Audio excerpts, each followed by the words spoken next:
The Law of Dependent Arising, The Secret to Bondage and Release. Sermon 8. By Bhikkhu K. Ñāṇananda. Narrated by Bhikkhu Candana. Sermon 8. Pahankanua Sermon number 190. Namo tassa bhagavato arahato samma sambuddhassa. Homage be to the Fortunate One, the Worthy, fully enlightened. Rupa saddha rasa gandha phassa dhamma cha kevala ittha kanta manapacha yavatatthiti vucchati. Sadevakassa lokassa etevo sukha sammata yatha chete nirujjanti tangte sang dukkha sammatang sukhanti dittha mariyehi sakkayassu parodanang pacchani kamidang hoti sabbalokena passatang. Dvayatānupassana Sutta, Sutta Nibbāna. Forms, sounds, smells, tastes, touches, ideas. All what they deem desirable, charming, pleasing things, of which they claim it is, as far as their claim extends. The world with its gods is agreed that these are pleasant things, and wherein they sure cease, that's unpleasant indeed, say they. As bliss, the noble ones have seen the curb on selfhood bias. Behold, in contrast is their vision with that of the entire world. Dear listeners, the objects of the six senses, the eye, the ear, the nose, the body, and the mind, namely, forms, sounds, smells, tastes, touches, and ideas, are regarded by the world with its gods as really existing and pleasant. But noble ones consider that place where these things that the world takes as real and pleasant cease itself as pleasant. Today we have taken up 3 verses expressing these 2 contradictory viewpoints. These 3 verses deal with the 16th contemplation of dualities found in the Dvayatānupassana Sutta of the Sutta Nibbāna. In 2 previous sermons we explained to you 2 contemplations of dualities in this Dvayatānupassana Sutta. As in the other 2, in this contemplation of dualities, we are going to discuss today the contrast between the worldling's point of view and the viewpoint of the noble ones is explained. First of all, the Buddha declares this fact in prose as follows. Monks, whatever that has been pondered over as this is pleasant by the world with its gods, maras, and brahmas, with its recluses and brahmins, that by the Aryans has been seen as it is with right wisdom as that is unpleasant. Then the opposite viewpoint is stated. Monks, whatever that has been pondered over as unpleasant by the world with its gods, maras, and brahmas, with its recluses and brahmins, that by the Aryans has been seen as it is with right wisdom as that is pleasant. Having presented these 2 modes of contemplation, the Buddha, as he did in the case of the other contemplations, declares that if any monk, rightly contemplating in this way, dwells diligently, ardent and zealous, one of 2 fruits may be expected by him. Knowledge of arahanthood in this life itself, or if there is any residual clinging, non-returnership. It is after this declaration that the same fact is presented in a set of verses out of which we have quoted the first 3. First of all, let us try to understand the meaning of these 3 verses. Rupa Saddha Rasa Gandha Phassa Dhamma Cha Kevala Ittha Kanta Manapacha Yavatathiti Vucchati. Forms, sounds, tastes, smells, touches, and ideas that are considered desirable, charming, and pleasant, whatever they speak of as existing. Sadevakassa lokassa etevo sukhasammata. The world with its gods has agreed to call them pleasant. Yatha chete nirujhanti tangte sang dukkha sammatang. And wherever these 6 objects cease, that they are agreed to call unpleasant. But then comes the statement, Sukhanti ditthamariyehi sakkaya suparo dhanam. But it has been seen by the noble ones that the cutting off of the 5 aggregates of grasping, which is called personality, is the bliss. Pacchani kamidang hoti sabbalokena passatang. But this vision of the noble ones is in contradistinction to that of the worldlings. This is what is conveyed by these 3 verses. In fact, the same idea is carried further in the 4 verses that follow. Those of you who have listened to our earlier sermons might remember that when we were introducing the Dvayatānupassana Sutta for the first time, we said that this is a discourse which vibrates with a powerful fervor of the Dhamma. Rather than taking up the other verses one by one and paraphrasing them, I think it is better to give at least a foretaste of that Dhamma fervor through a set of English verses, with which we summed up the content of those verses in one of our books. Narrator's note. Here, Bhante Ñāṇananda is referring to his book, The Magic of the Mind. End note. Sights, sounds, smells, tastes, touches, ideas, all what they deem desirable, charming, pleasing things, of which they claim it is, as far as their claim extends, the world with its gods is agreed that these are pleasant things, and wherein they surcase, that's unpleasant indeed, say they. As bliss, the noble ones have seen the curb of selfhood bias.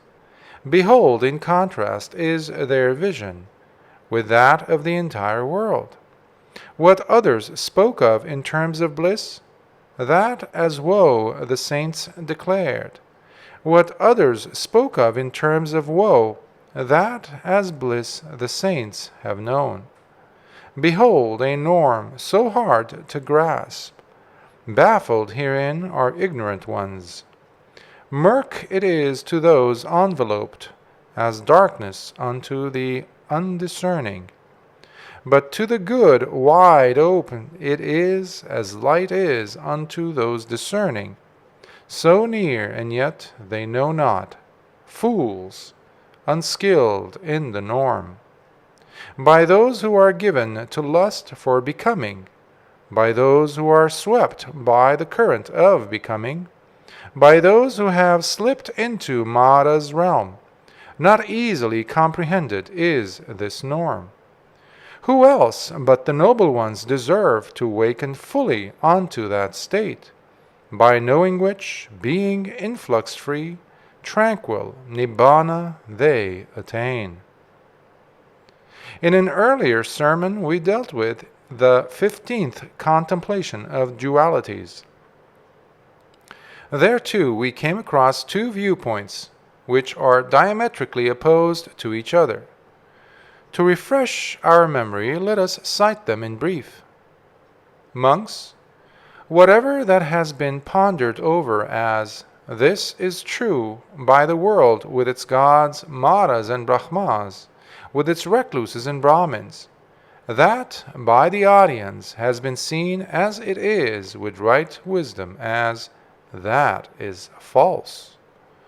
Monks, whatever that has been pondered over as this is false by the world with its gods, maras and brahmas, with its recluses and brahmins, that by the audience has been seen as it is with right wisdom as that is true. In the course of that sermon, we pointed out that the worldlings take name and form, which is a reflection on consciousness, to be real and true, but that the audience pointed out as unreal and false.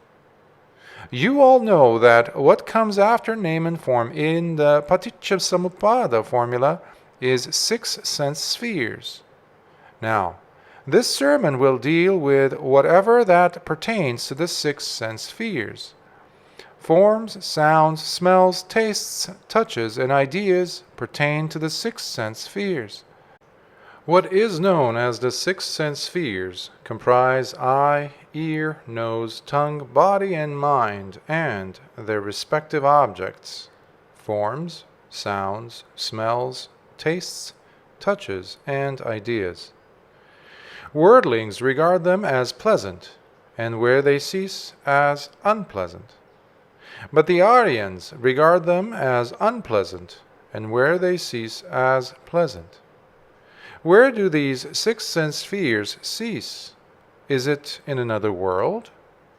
They cease in Nibbāna, which is regarded as the cessation of the 6 sense spheres. Nibbāna is in fact defined as the realization of the cessation of the 6 sense spheres.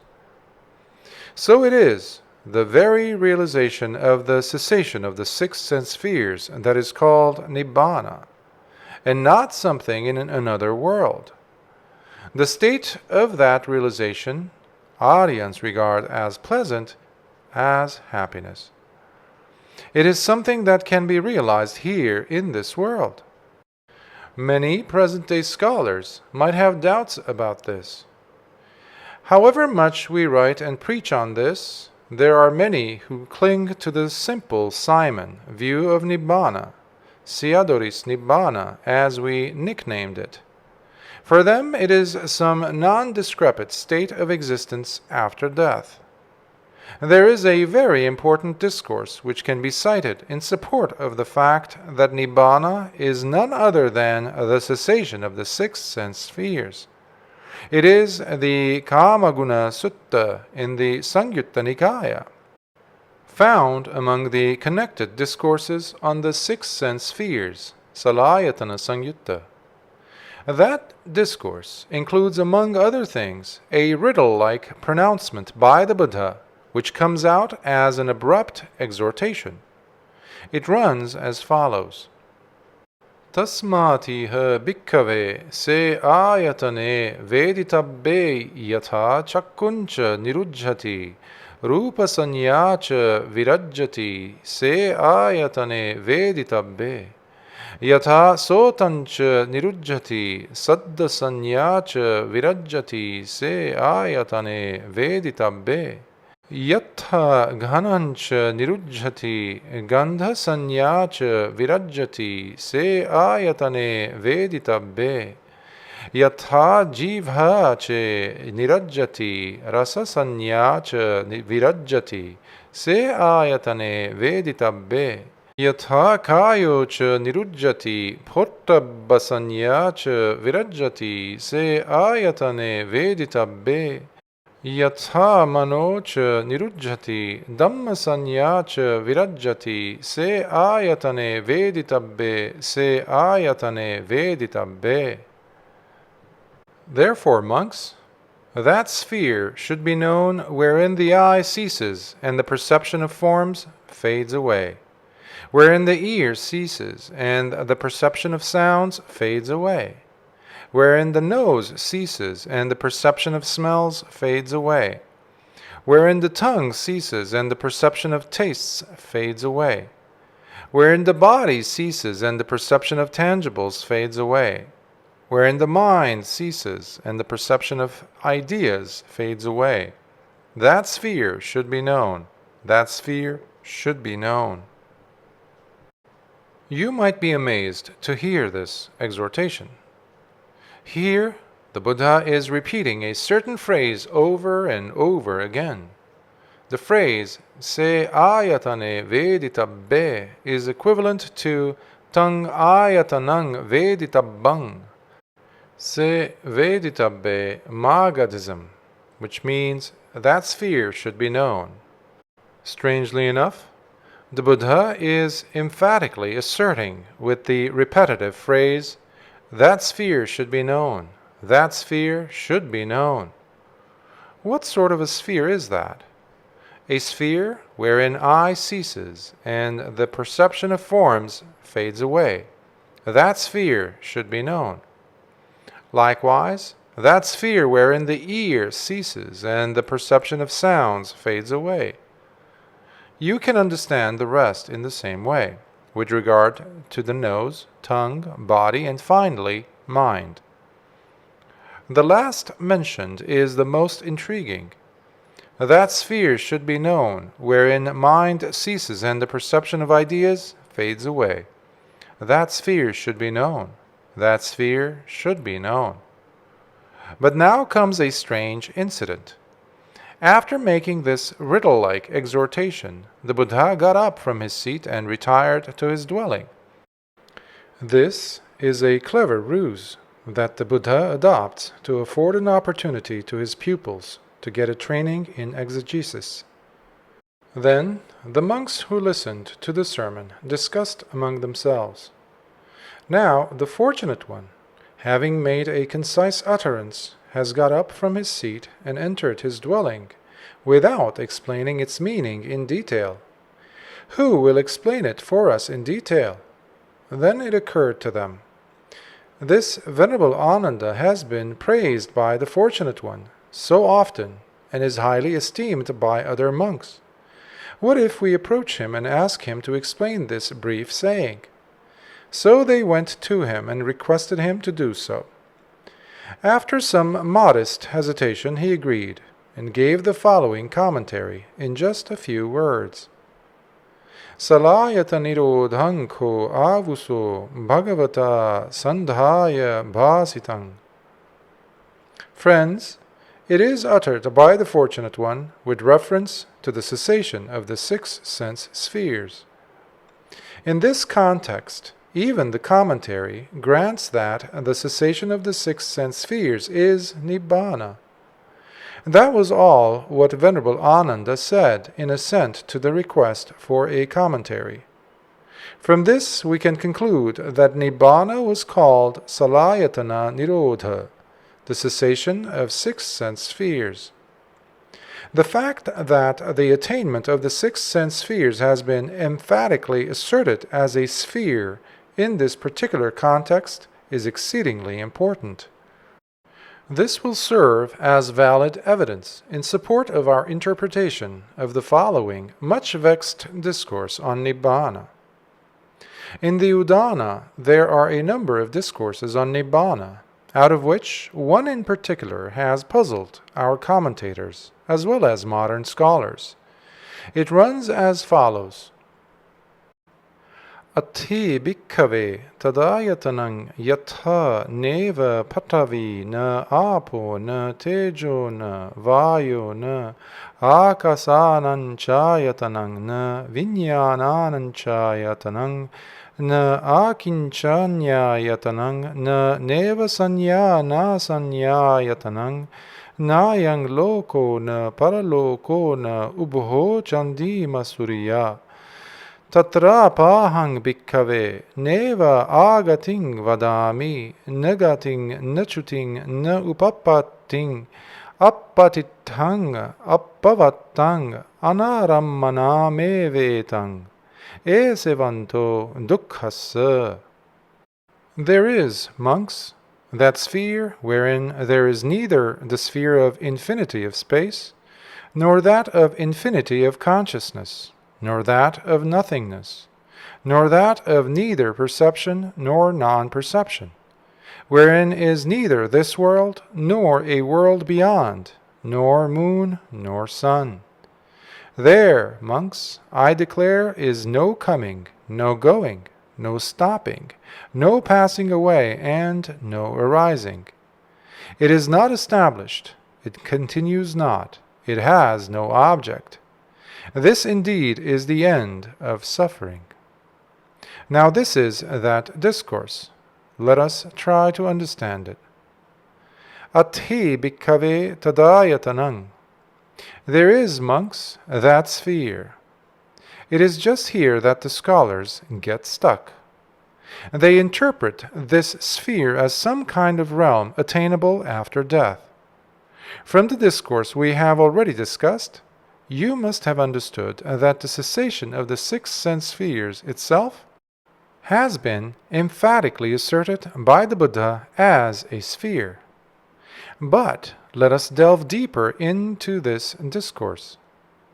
After declaring that there is that sphere, the Buddha goes on to describe what sort of a sphere it is. There is, monks, that sphere wherein yatha there is neither earth, nor water, nor fire, nor air. That means the 4 primaries that are said to be there in a world are not to be found in this sphere. Also, the immaterial states, namely, the sphere of infinity of space, the sphere of infinity of consciousness, the sphere of nothingness, and the sphere of neither perception nor non-perception are not there. This world and the other world too are negated. So too the sun and the moon. All this sounds very strange. That is why everybody is puzzled. Then there is also something deeper. The Buddha declared that there is no coming, no going, no stopping, no passing away, and no arising in this particular sphere. Finally, he makes known the nature of that sphere by 3 terms: not established, appatiṭṭhaṃ, not continuing, appavattaṃ, and objectless, anarammanam. He sums up by asserting that this itself is the end of suffering. Esevantu dukkhassa. For quite a long time, in fact, for centuries, scholars have been trying to interpret this passage. They have literally turned this passage inside out in search of a solution, but in most instances their interpretation was in terms of a nondescript realm with no sun or moon. But we pointed out that if mind ceases in that sphere, and perception of mind objects also cease, how can sun and moon be there? Even this much those scholars could not understand, since due to craving for existence, the world tends to interpret Nibbāna as some sort of a after-death state. However, from the foregoing it is clear enough that the cessation of the 6 sense spheres itself is Nibbāna. But it noted that this is a sermon specifically dealing with Nibbāna. Nibbāna patisaṅyutta. The Buddha says conclusively that this itself is the end of suffering. It is in Nibbāna that suffering ends, certainly not in a nondescript realm. Whatever it is, this particular discourse is of cardinal importance. From here onwards, we shall string up relevant discourses from here and there like pearls in a necklace, for you all to get a clearer understanding of this problem. Let us now take up a discourse which also appears as a riddle. Once, the Buddha, addressing the monks, said, Nāhaṃ bhikkave gamanena lokassa antaṃ ñātayaṃ datthayaṃ pattayanti vadāmi. Nicha panāhaṃ appatva lokassa antaṃ dukkhassa antakiriyaṃ vadāmi.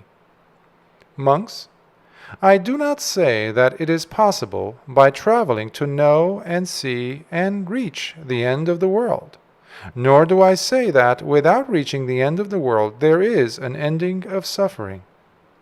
Here again we have something of a riddle, a paradox. You all might think of the end of the world as some place one can reach by traveling.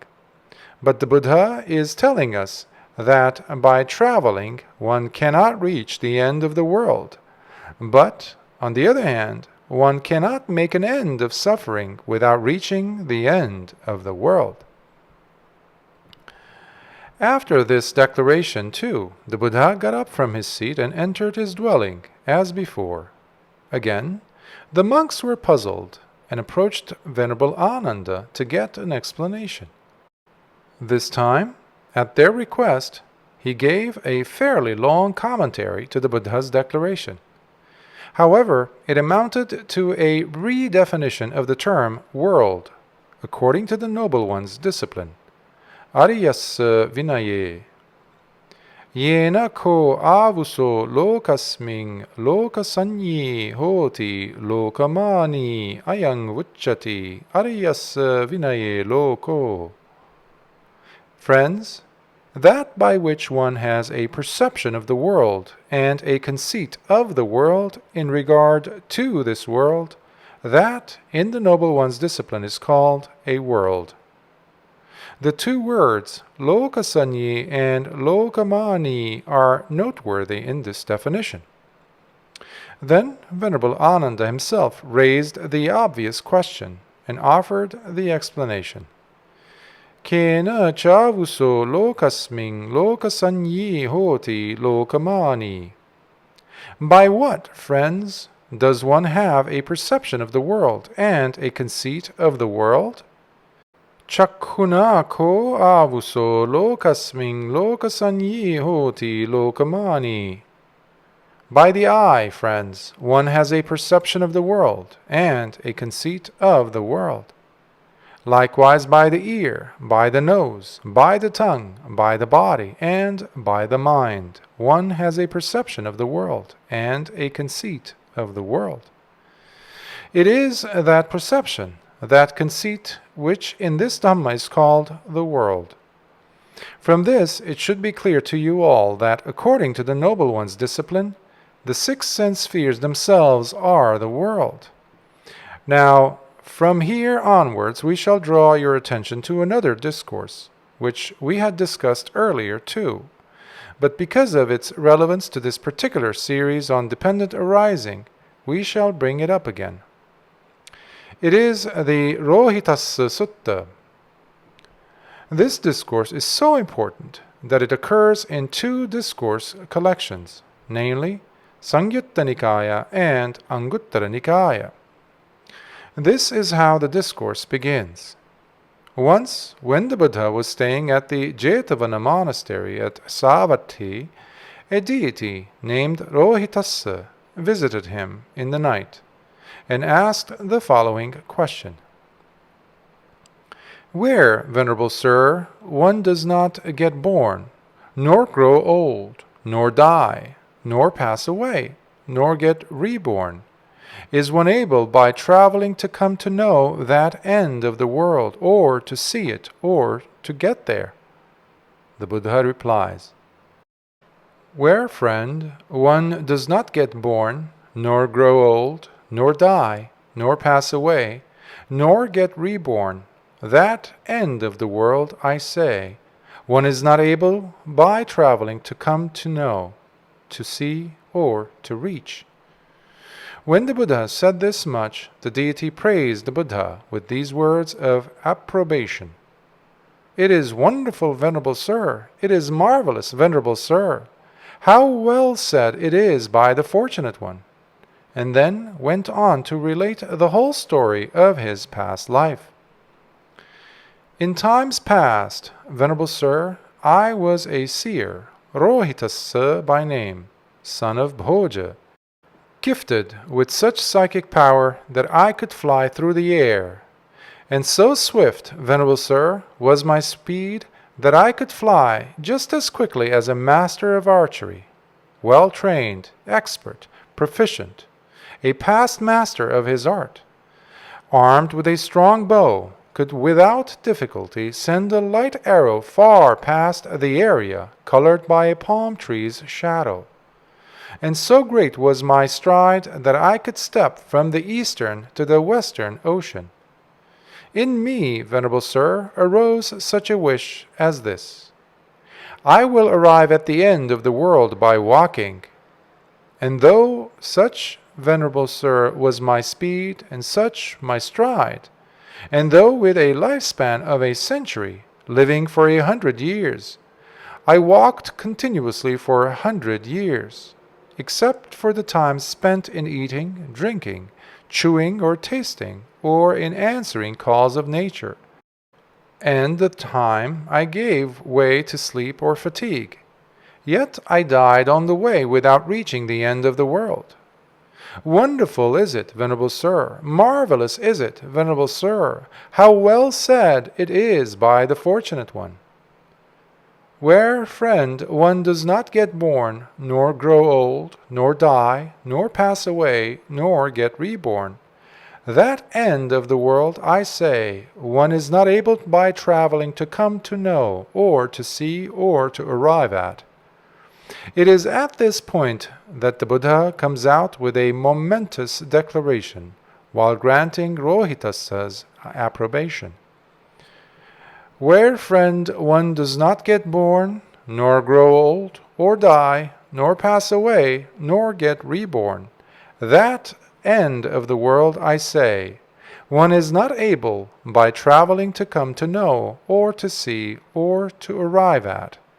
But neither do I say, friend, that without having reached the end of the world, there could be an ending of suffering. It is in this very fathom-long physical frame, with its perceptions and mind, that I declare lies the world, the arising of the world, the cessation of the world, and the path leading to the cessation of the world.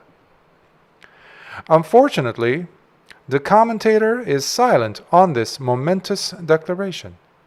Even Western scholars wonder why the commentator is silent about it.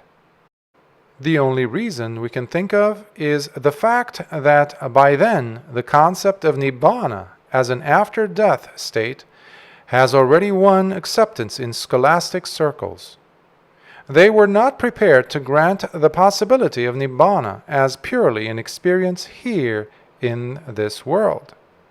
That is why in our writings we highlighted this deplorable situation by a trenchant translation of a few lines from the Dvāyatānupassana Sutta as an eye-opener. Nivutānaṃ tamo hoti andhakaro apassataṃ satancha vivartaṃ hoti āloko passataṃ iva santike na vijananti maga dhammassa vida. Murk it is to those enveloped, as darkness unto the undiscerning. But to the good wide open it is as light is unto those discerning. So near, and yet they know not, fools, unskilled in the norm. The light is the light of wisdom. So near means within this fathom-long body with its perceptions and mind. Suffering and its cessation are to be found within this fathom-long body. That itself is the world. The world and suffering are congruent. The world, the arising of the world, the cessation of the world, and the path leading to the cessation of the world are all found here, according to the Buddha. Only the light of wisdom is lacking in the worldlings to see this. The world thinks that the objects of the six senses are the bliss, or name and form is the bliss. But the noble ones are saying that where they cease is the bliss. To hark back to the topic of our Nibbāna sermons, which is also the meditation topic for recollection of peace, Upasamānussati. Etang saṅktang, etang panītang, yadidang sabba sankhāro samato, Sabbupadhi patinisaggo tanhakhayo virago nirodho Nibbānaṃ. This is peaceful, this is excellent, namely, the stilling of all preparations, the relinquishment of all assets, the destruction of craving, detachment, cessation, extinction. It is that same peaceful, excellent state which the worldlings cannot even think of, the stilling of all preparations. All what pertains to the 6 sense spheres are preparations. So here is the stilling of them all, sabba sankhara samatho. The 5 aggregates of grasping are the assets built up through the 6 sense spheres, and here is their relinquishment, sabbupadhi patinisagga. All the aforesaid objects of the senses are the involvements for craving, and this is its destruction, tanhakhayo. That itself is detachment, virago, and cessation, nirodho. The cessation of the 6 sense spheres, salayatana nirodha, is also implicated. Whether you call it cessation of suffering, dukkha nirodho, the cessation of the world, loka nirodho, or the cessation of the 6 sense spheres, salayatana nirodho, it is the same. Finally comes that extinction or extinguishment of the conflagration. We are told that the worldlings are unable to understand this state. Though it is so near, they do not know it. Why is that? The reason is stated in the last 2 verses of this discourse. Bhavaraga paretehi bhavasota nusarihi maradheya nupannehi nayang dhammo susambuddho konu anyatra mariyehi padang sambuddhu marahati yang padang sammadanyaya parinibbanti anasava dvayatānupassana sutta. By those who are given to lust for becoming, by those who are swept by the current of becoming, by those who have slipped in to Mara's realm, not easily comprehended is this norm. Who else but the noble ones deserve to waken fully onto that state, by knowing which, being influx-free, tranquil Nibbāna they attain? It is as if the Buddha is exclaiming with a tinge of compassionate fervor, "This is the true state of affairs. This is the truth." However, the world is not prepared to accept it. So at first sight there is such a wide gap, such a disparity. But what the Buddha is telling us is that if a monk rightly contemplating this disparity dwells diligently and zealously devoted to the path of practice, he will either become an arahant or a non-returner. So this is not an idle declaration meant to arouse cheap curiosity among scholars and intellectuals. It is to explain to those monks who are training on this path of practice what the truth is and what the untruth is, what the bliss is and what suffering is. That the Buddha has revealed the wide gulf between the 2 viewpoints. Because we are all the time quoting from Pali Suttas, you all might get tired of these sermons. So let us bring up some illustration as usual. It is a sort of fable from village life, which perhaps you already know, and which you might recall as I go on relating. Gamarala, the legendary man-about village, is going to hold a devil dance at his house. As he is getting ready for it, dark clouds gathered, threatening a torrential downpour. So, Gamarala and the troop of devil dancers entered a huge gourd shell, and the devil dance started inside the thick shell of the gourd. Then it rained in torrents, inundating the whole village. But blissfully unaware of it, the gourd shell with its inmates got swept into the canal, and from the canal to the stream, and from the stream to the river, and from the river to the sea. Once in the sea, a shark swallowed it. Then the shark got caught in a net thrown by sea-going fisher-folk. A crowd from a wedding house going in search of fish bought the shark. They took it to the kitchen of the wedding house, where they cut open the shark. And then, believe it or not, out stepped Gamarala and the devil dancers to the tune of the tom-tom. Denna dena deno.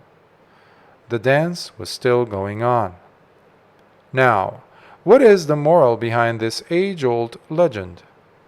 Neither Gamarala nor his troop of devil dancers knew what was happening to the gourd shell.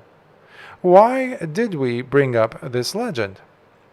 Just to show that all worldly philosophers and all modern-day scientists, these Gamaralas and devil dancers, are holding their devil dance inside this gourd shell of the 6 sense spheres. In their blissful ignorance, they are not even prepared to grant that there is something outside it. They could not reach even the outskirts of that gourd shell with their spacecraft. We haven't heard yet that they at least reached the lowest heaven, Chatum Maharajika. So this is the situation in the world. But the Buddha has made known a supramundane state called the cessation of the 6 sense spheres. Why is it called supramundane? It means gone beyond the world. If the world is the 6 sense spheres, there must be a state that goes beyond the 6 sense spheres, and that is Nibbāna, the experience of the cessation of the 6 sense spheres. That itself is the end of suffering. Why is it that the worldlings cannot understand this much? It is because they are given to lust for becoming, and are swept by the current of becoming. They desire existence in the name of Nibbāna. For them, Nibbāna is some sort of existence. As we sometimes sarcastically put it, it is that Siadoris Nibbāna, or Simple Simon Nibbāna, which is eternally charming, some after-death state that everyone likes to get. But that is certainly not the kind of Nibbāna the Buddha had made known to the world. In the Discourse on the Noble Quest, Ariya Pariyesana Sutta, it is said that the Buddha hesitated to preach the Dhamma because it is difficult for the world to understand it. If Brahma Sahampati had not invited him to preach, we would not have had the opportunity to hear it. As we mentioned earlier too, when reflecting on the depth of this Dhamma, it occurred to the Buddha that there are 2 things which the worldlings delighting in and attached to existence find it difficult to understand.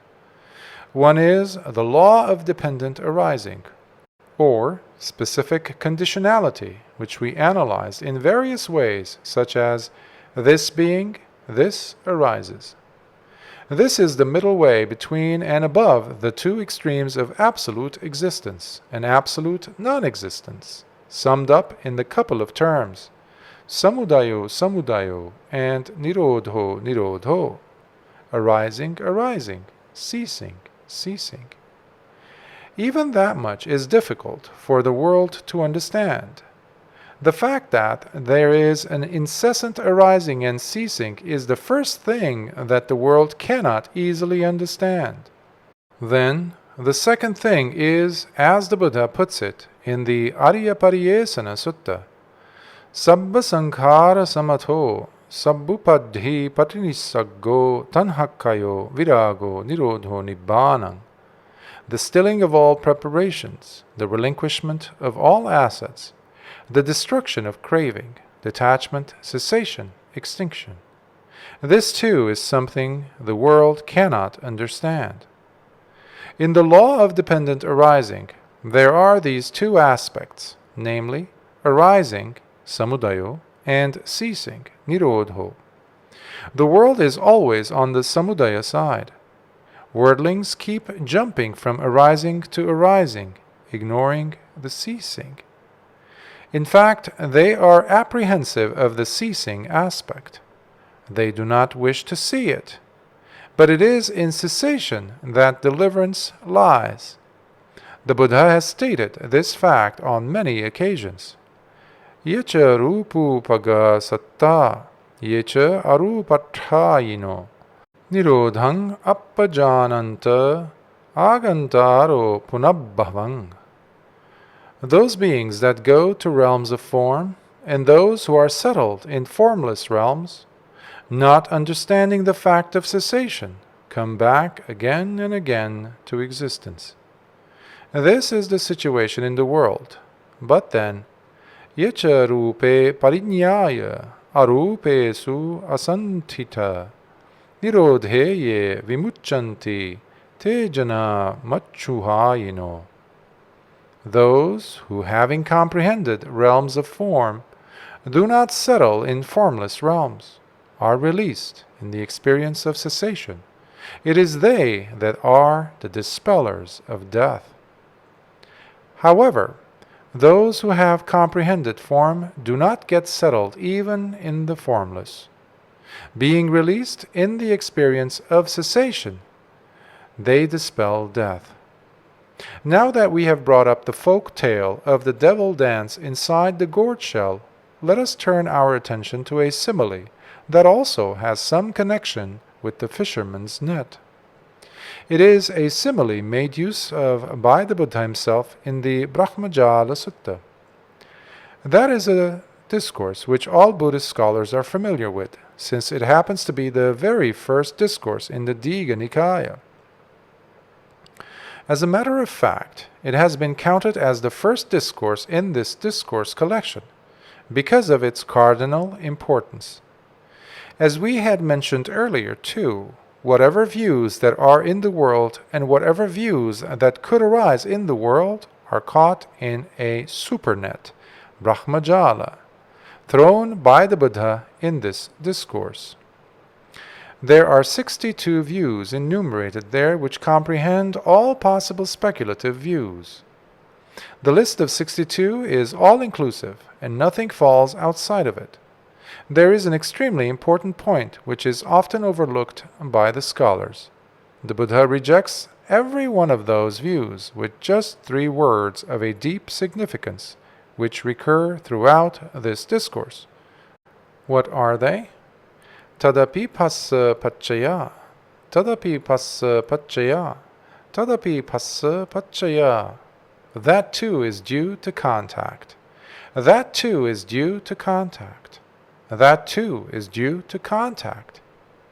After citing a particular view, the Buddha invalidates it with the phrase tadapi passa paccaya.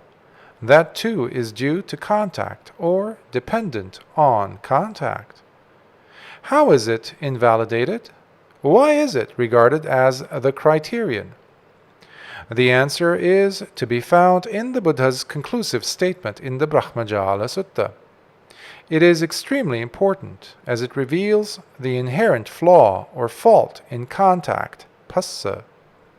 Sabbete chahi passa yatanehi pussa pussa patisangvedenti te sangvedana paccaya tanha tanha paccaya upadānaṃ upadāna paccaya bhavo bhava paccaya jati jati paccaya jaramaranam soka parideva dukkha domanasupayasa sambhavanti. They all experience by continually contacting through the 6 sense spheres, and to them, dependent on feeling, there is craving. Dependent on craving, grasping. Dependent on grasping, becoming. Dependent on becoming, birth. And dependent on birth, decay, death, sorrow, lamentation, pain, grief, and despair arise. In summing up, the Buddha bundles up all the views enumerated inclusive of those proclaimed by ascetics with higher knowledges, abhiññā, and psychic powers, and refutes them with the above conclusive pronouncement. All those view holders derive their experiences on which they base their views by continually contacting through the six senses. By repeatedly contacting, they are affected by feeling, paṭisaṅvedenti. Thereby, they are caught up by the law of dependent arising. With the result, they are subject to repeated birth and consequent samsaric suffering. What can one infer from this powerful declaration? The Buddha has gone beyond this state called contact, phassa. If all the 62 views are invalidated on the grounds that they are dependent on contact, the Buddha has transcended that stage. As a matter of fact, that is what the understanding of Paṭicca Samuppāda means. To understand Paṭicca Samuppāda is to be free from its snare. Now this might appear as a riddle. It is due to the non-understanding of dependent arising that one is drawn into the vortex between consciousness and name and form. We have told you about Narcissus and about the dog on the plank across the stream. What Narcissus had done, we all have been doing throughout our samsara. That is to say, trying to embrace our own shadow. What is the shadow? Name and form. It is due to contact that one gets involved in it. That is a deep point. But then, we have yet to mention that simile we alluded to. The Buddha sums up his sermon with the simile of a fisherman's net. It is a wonderful simile.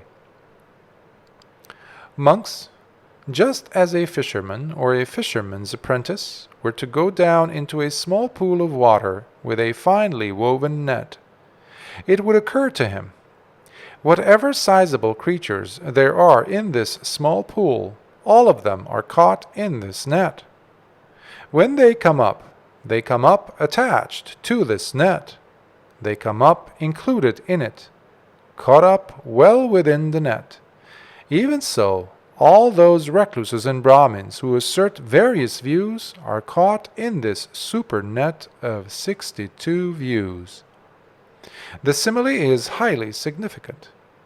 When a finely woven net is thrown over a small pool, fishes, when they try to escape it, by coming up, are caught in the meshes. What is the fine mesh that holds back all view holders in the Buddha's supernet? That recurrent phrase, tadapi phassa paccaya. That too is dependent on contact. As we said earlier, all the 62 views are dependent on contact. Try to understand the depth of this simile given by the Buddha. Like that fisherman's finely woven net, the Buddha's net of 62 views is capable of netting in all the speculative views in the world. All those view holders, whether they be the legendary Gamaralas and their devil dancers, or the modern scientists and philosophers, are well within this net. As the phrase phassa paṭisaṅvedenti implies, they all owe their experiences to contact. When they can't see with the naked eye, they make use of a microscope or a telescope. But isn't it again resorting to contact? When they can't understand at once with the mind, they resort to logic and reasoning. It is mind contact all the same. However far they travel or speculate, they cannot reach the end of the world. They are still held well within the gourd shell. The very last sentence in that passage, which repudiates the entire gamut of views, is the grand finale, which solves the whole issue. Yato ko bhikkave bhikkhu candana passayatanānaṃ samudayaṃ ca atthagaṃ ca asādaṃ ca adinavancha nissaranancha yatabhutang pajanati ayang imehi sabbehi uttaritarang pajanati.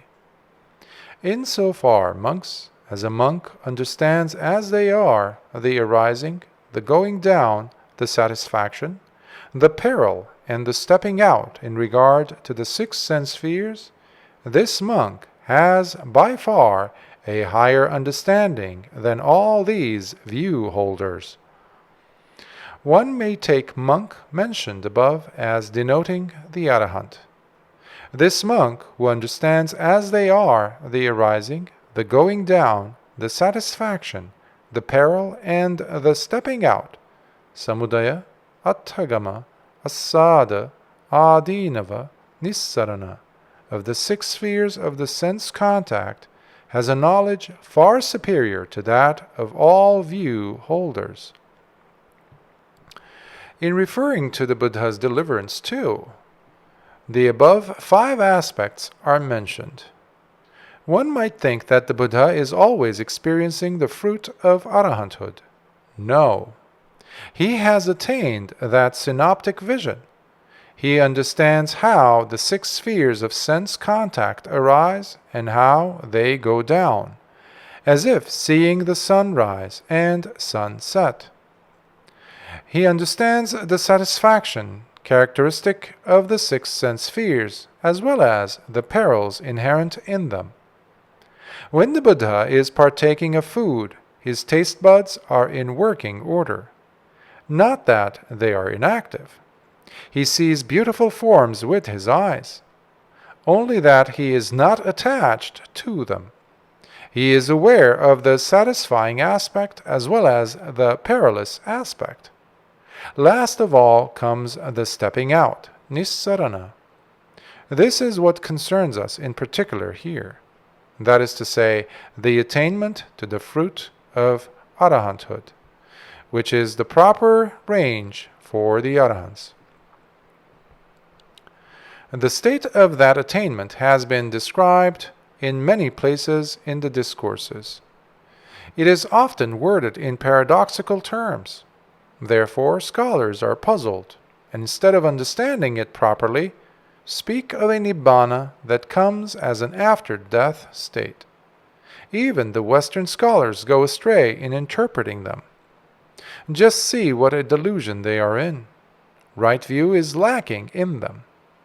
We have taken pains to clarify the correct position. As the Buddha has stated, the world is not prepared to accept the law of dependent arising. They turn a blind eye to its most important aspect of cessation, nirodha. They keep on jumping from arising to arising, ignoring the cessation aspect. That is why it is said that worldlings are always on the samudaya, arising side. The audience see the nirodha. For them it is the truth and the bliss. Let me say something more about contact. Now it is a discourse of a different type. A Brahmin named Unnabha once came to see the Buddha. The way he addressed the Buddha shows that he had no respect for the Buddha. He says, "Good Gautama, there are these 5 senses which have different ranges, different pastures, and which do not partake of one another's pasture of objects. What are they? The eye, the ear, the nose, the tongue, and the body. Good Gautama, for these 5 senses, which have their different ranges, different pastures, and which do not partake of the objects of one another's pasture, what is the resort? Who is it that partakes of the objects of their different pastures?" What Unnabha means is that every sense faculty has its own particular range of objects. For instance, the eye can only see forms. It cannot hear sounds. The ear can hear but cannot see. They have their own pastures and cannot trespass on others' pastures. Unnabha is curious to know the resort of all these 5 senses. He is asking, whether there is someone who can partake of all objects received through the five senses. He must have been thinking of a soul, Atman, as the one who enjoys all those objects. But the Buddha says that the mind is the resort, and that it is the mind which partakes of all those sense objects. Mano patisaranaṃ, mano cha nesaṃ, gochara visayaṃ, paccanubhoti. Whatever objects that come through the five external senses are received by the mind. The mind partakes of them.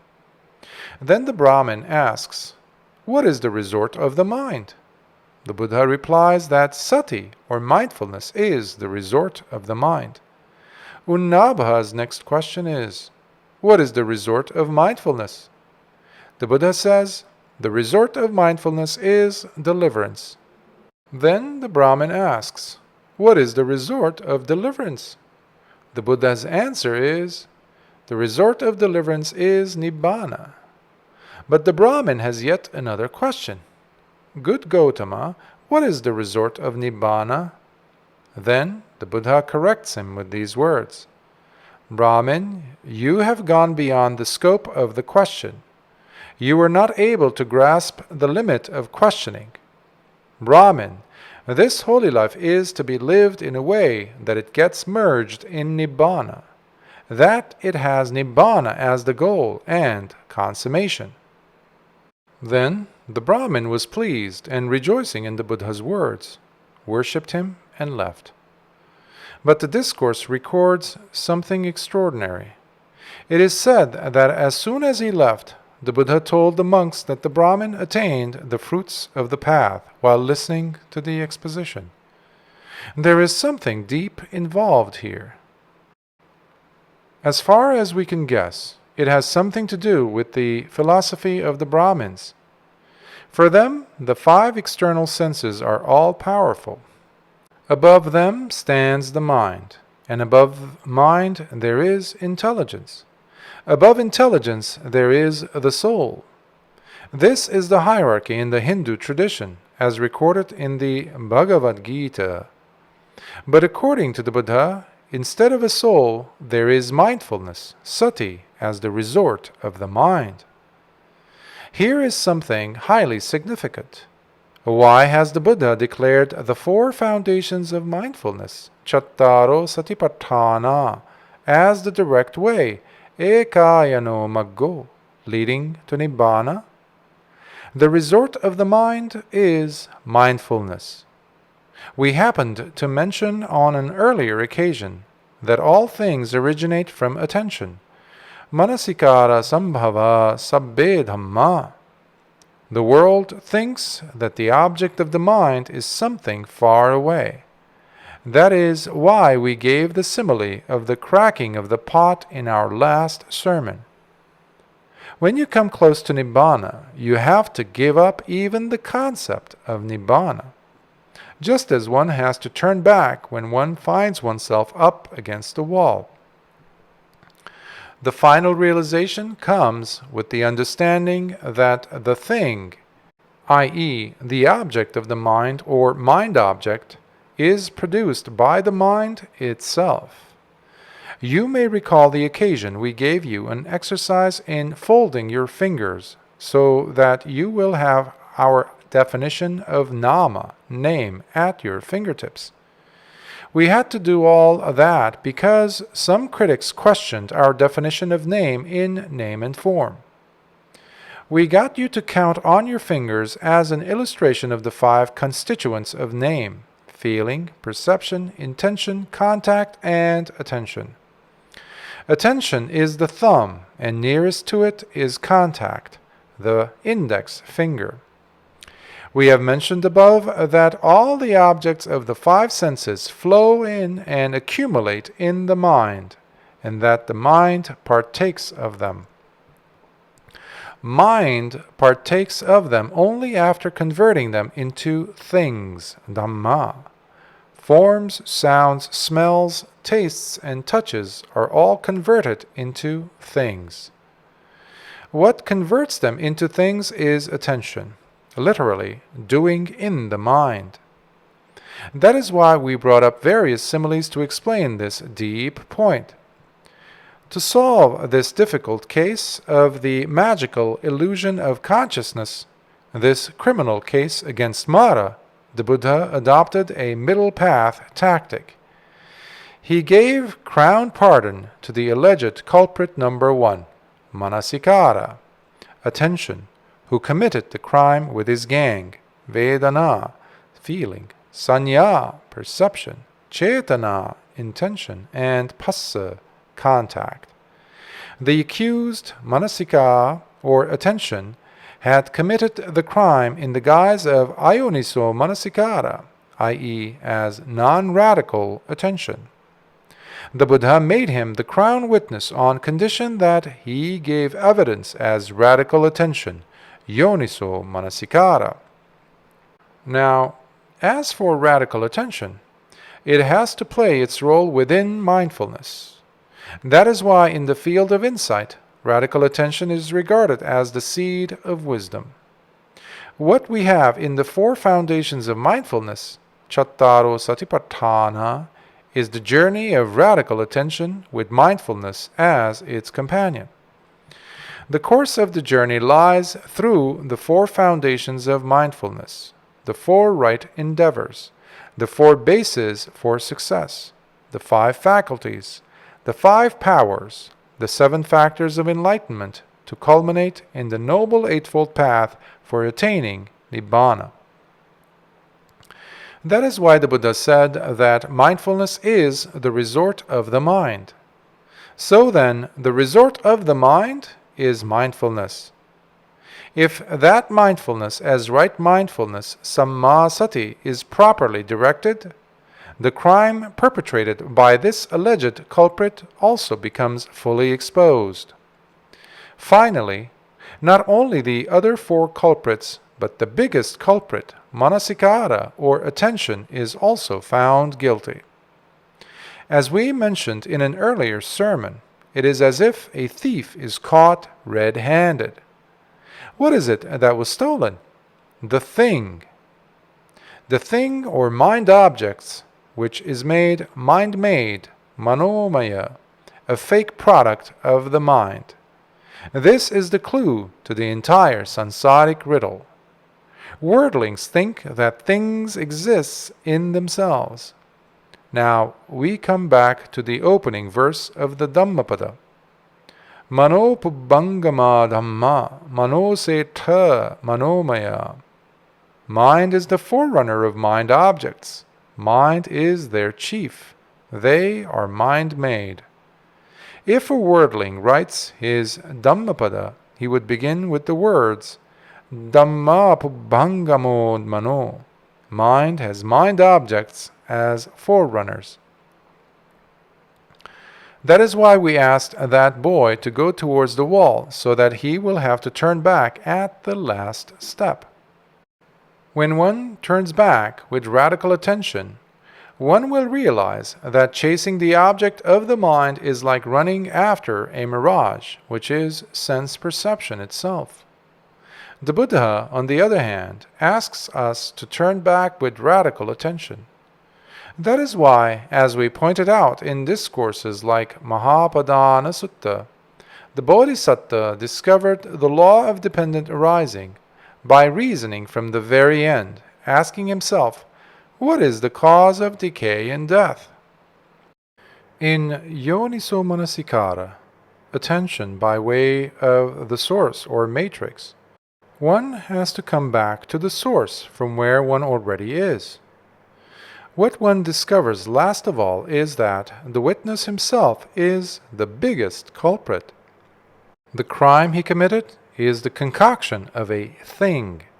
That is why, in the end, even the perception of mind objects fades away. Dhamma sanyacha virajjati. You may recall now the statement, Manocha nirujjati dhamma sanyacha virajjati. Mind too ceases, and the perception of mind objects fades away.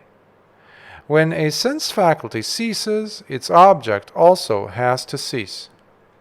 What was said in the verses forming the topic of this sermon is a description of the realization of Nibbāna.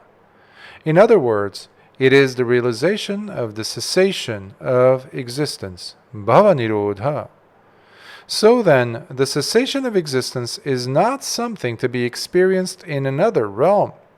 It is a realization here and now. That itself is the highest truth, paramang satchang. That itself is the supreme bliss, paramang sukhang.